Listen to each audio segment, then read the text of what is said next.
Hello बच्चों, माँ शारदे study point में आप सभी बच्चों का स्वागत है। हाँ तो बेटा, जो मैंने डायरेक्ट इनडायरेक्ट आपको पढ़ाए थे वो अब कंप्लीट हो चुके हैं। ठीक है, 13 लेक्चर में मैंने पूरी डायरेक्ट इनडायरेक्ट समाप्त कर दी है। उसकी प्ले लिस्ट भी बनी हुई है, उसको ध्यान से देख लें। आज मैं उसका चैप्टर नंबर 2 शुरू करने जा रहा हूँ, सिंथेसिस। ठीक है बेटा, उसका आज लेक्चर नंबर 1 होगा। तो सबसे पहले देखेंगे सिंथेसिस होता क्या है। तो सिंथेसिस यानी आईडी, इसकी पहचान, सिंथेसिस किसे कहते हैं, क्या होता है, तो उसे देखेंगे। सिंथेसिस का शाब्दिक अर्थ है कॉम्बिनेशन, कॉम्बिनेशन अथवा जॉइनिंग टुगेदर, यानी एक साथ जोड़ना, बहुत सारे वाक्यों को मिला करके एक सेंटेंस बनाना। ठीक है बेटा, यानी सिंथेसिस करके जब हम किसी सेंटेंस को मिलाकर, सिंथेसिस करके जब हम किसी सेंटेंस को मिलाकर एक सेंटेंस बनाते हैं, ठीक है, तो वो है सेंटेंस। सिंपल यानी साधारण, कॉम्प्लेक्स यानी मिश्रित, कंपाउंड यानी संयुक्त वाक्य हो सकता है। ठीक है, तो सबसे पहले हेडिंग डालेंगे सिंपल सेंटेंस। ये सिंपल सेंटेंस क्या होता है इसके बारे में देखिए। तो हेडिंग डालने सिंपल सेंटेंस, सिंपल सेंटेंस। इसकी डेफिनेशन है बेटा, वो है सेंटेंस, वो है सेंटेंस जिसमें एक सब्जेक्ट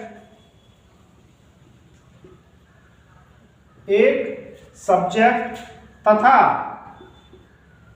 एक फाइनाइट वर्ब होती है। फाइनाइट वर्ब होती है, वो है सिंपल सेंटेंस कहलाता है। सिंपल सेंटेंस कहलाता है। ठीक है, यानी सिंपल सेंटेंस, यह हटा देंगे इसमें से। वह सेंटेंस जिसमें एक सब्जेक्ट तथा एक फाइनाइट वर्ब होती है, वह सिंपल सेंटेंस कहलाता है। जैसे फॉर एग्जांपल है, she was singing a song, she was singing a song. ठीक है बेटा, तो ये क्या है आपका, ये सब्जेक्ट हो गया। ठीक है, और ये आपकी क्या है, फाइनाइट वर्ब। फाइनाइट वर्ब यानी वर्ब भी दो प्रकार की होती है, फाइनाइट और इनफाइनाइट। जिस वर्ब से पहले टू लगा होता है उसे इनफाइनाइट वर्ब बोलते हैं। ठीक है, वीडियो पॉज करके इसने डेफिनेशन से नोट करें। हाँ तो बच्चों, कंपाउंड सेंटेंस के बारे में समझाऊंगा बेटा। ये कंपाउंड सेंटेंस क्या होता है, इसकी डेफिनेशन क्या होती है। ठीक है, तो इसमें लिखिए, वह सेंटेंस, वह सेंटेंस जो दो या दो से अधिक, दो या दो से अधिक प्रिंसिपल क्लोज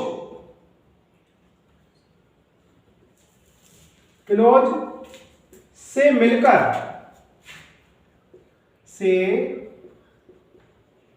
मिलकर बना होता है। ठीक है, वो है सेंटेंस जो दो या दो से अधिक प्रिंसिपल क्लूज से मिलकर बना होता है, कंपाउंड सेंटेंस कहलाता है। कंपाउंड सेंटेंस कहलाता है। ठीक है, ये क्लूज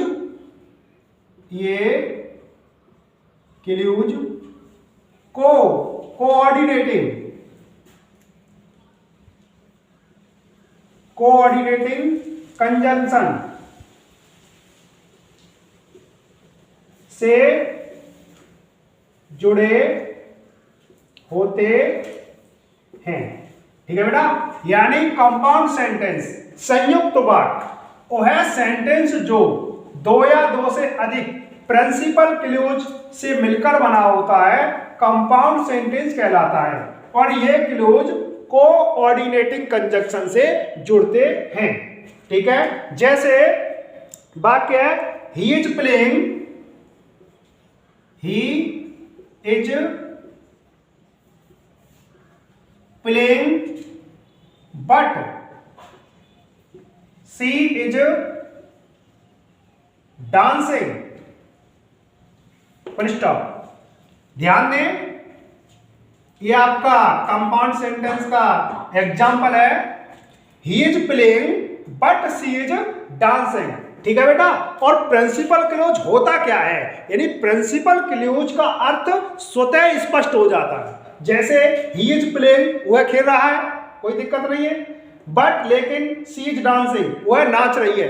दोनों के अर्थ अलग अलग हैं और अपनी जगह पर स्वतंत्र हैं। ठीक है, और ये बट आया, ये कौन सा कंजंक्शन है, कोऑर्डिनेटिंग कंजंक्शन, कोऑर्डिनेटिंग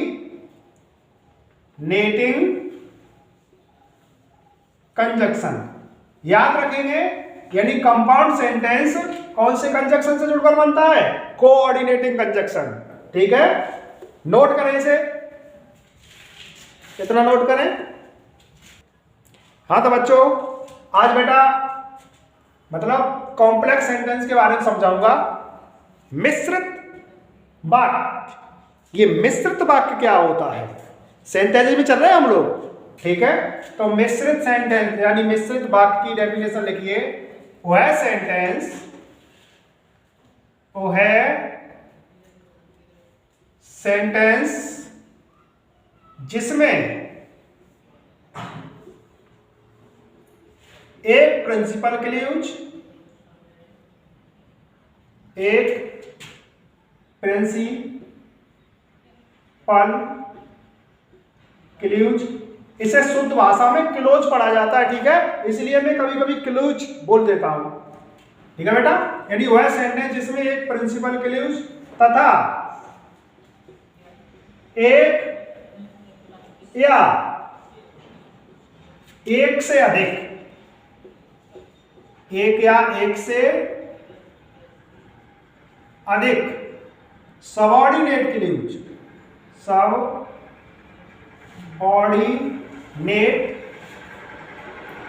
क्लूज से मिलकर बनता है, मिलकर बनता है या बना होता है, कॉम्प्लेक्स सेंटेंस कहलाता है। Complex sentence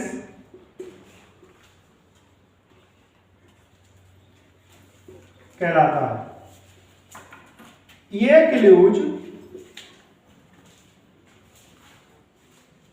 subordinating conjunction, subordinating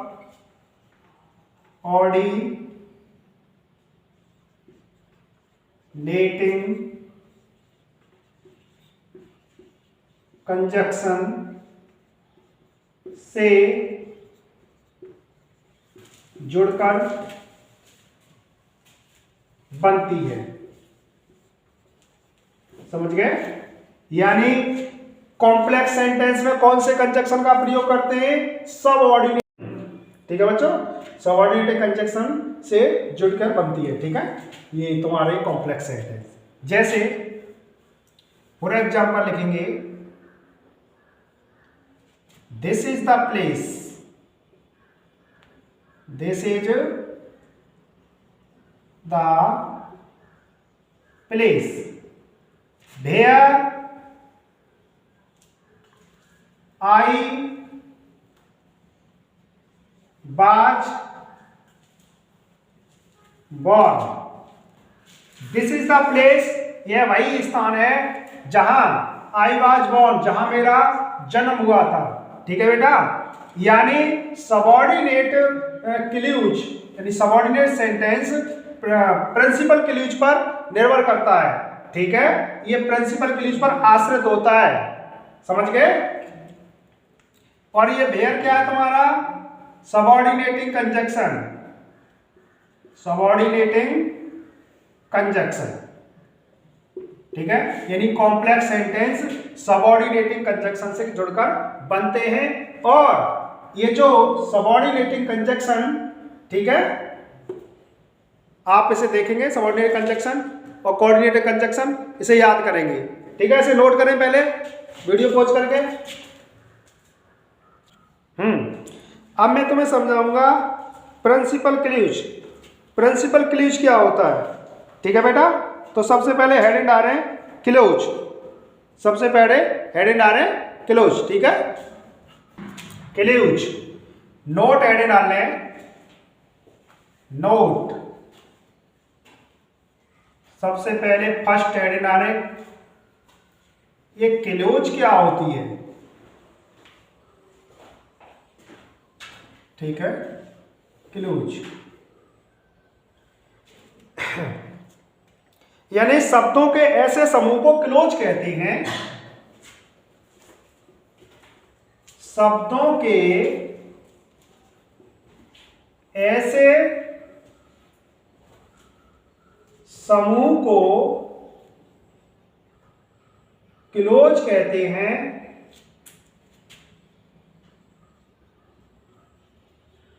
जिसमें एक सब्जेक्ट, जिसमें एक सब्जेक्ट तथा एक प्रेडिकेट हो। समझ गए, यानी एक सब्जेक्ट तथा एक प्रेडिकेट हो, है ना। पार्ट ऑफ सेंटेंस पढ़े होंगे आपने, वाक्य के भाग, जिसमें एक सब्जेक्ट एक प्रेडिकेट होता है। ठीक है, इसके बाद आता है नंबर 2 प्रिंसिपल क्लूज।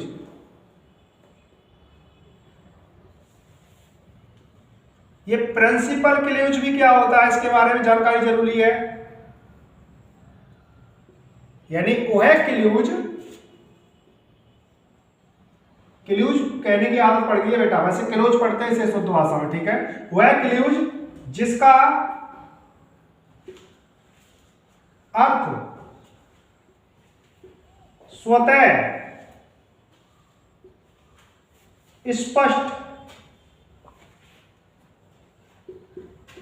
हो जाए, वह क्लूज जिसका अर्थ स्वतः स्पष्ट हो जाए प्रिंसिपल क्लूज कहलाती है। प्रिंसिपल क्लूज कहलाती है। Number 3 subordinate clues. Subordinate clues, इसकी डेफिनेशन लिखें। वह क्लूज जिसका अर्थ प्रिंसिपल क्लूज,